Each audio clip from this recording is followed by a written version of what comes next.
we kicking the program off with, Mr. Let's Josh? go ahead and kick John C. while he's down there on line 5. John C. is calling us about his 2017 Tucson.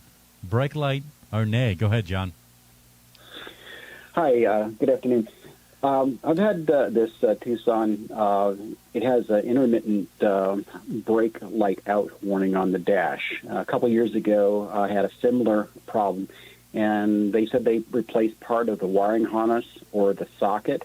I checked the bulb and driver's side, and it's lit, but it's dimmer than the passenger side. So I wanted to get your thoughts on that.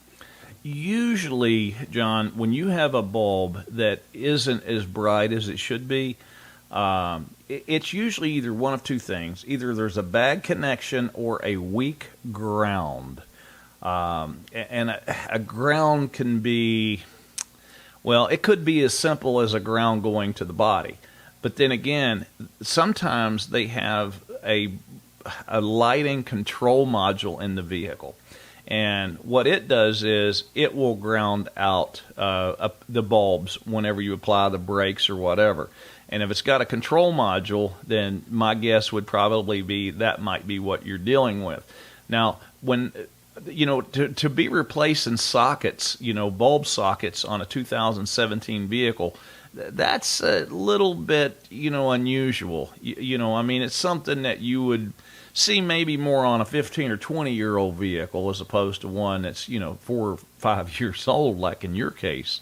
Has the vehicle been in any type of an accident, rear collision of any sort? No, not at all. Okay. I'm going to say that now when they replaced the socket and the bulb back there for that tail light, was it better for a while or? Oh, the passenger side still works fine. It's the problem is occurring now on the driver's side. So you had a problem on the passenger side previously, and now you've got an issue on the driver's side. Exactly. Yeah. They said they replaced part of the wiring harness to resolve the issue, and they said something about a resistor in line went bad. Okay.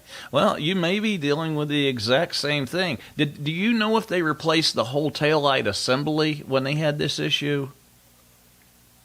No, they didn't. They said they replaced part of the wiring harness, which included the socket. Yeah. I hate to say it, John. Maybe they just made some lousy ones, and you're just not getting good contact with the bulb. But either a bad connection or either a ground is usually what will cause you to have a low voltage situation or a dim light like that. And it may need exactly what was done on the other side. On something like that, I really couldn't tell you 100% unless I actually seen it. But it's not a big deal. I mean, pull the tail light out of it, look at the socket and the wiring going to it, and probably go ahead and take a quick look at what they wired in on the other side. See, sometimes you'll have one ground for both of those taillights, and if they just use like a butt connector, crimp, or something like that, sometimes those connections will deteriorate. Your best bet is to always solder the wiring that you put into a harness like that on any vehicle, and then, of course, pull heat shrink over top of it and heat it up, and that way it secures and prevents any, future shorting or anything. But a lot of technicians will just take a shortcut and just butt connect, a new wire or something like it into a car, and usually that'll create a problem. So that's the reason I say the best bet would probably be to pull the one tail light out that's previously been repaired, and then take a quick look and see if there is anything with a ground where they've actually added the wiring in on that side. And if it looks good, fine, but then go ahead and pull the tail light out of the other one and take a look at it. Hey, we appreciate your call, John. I hope that helps you.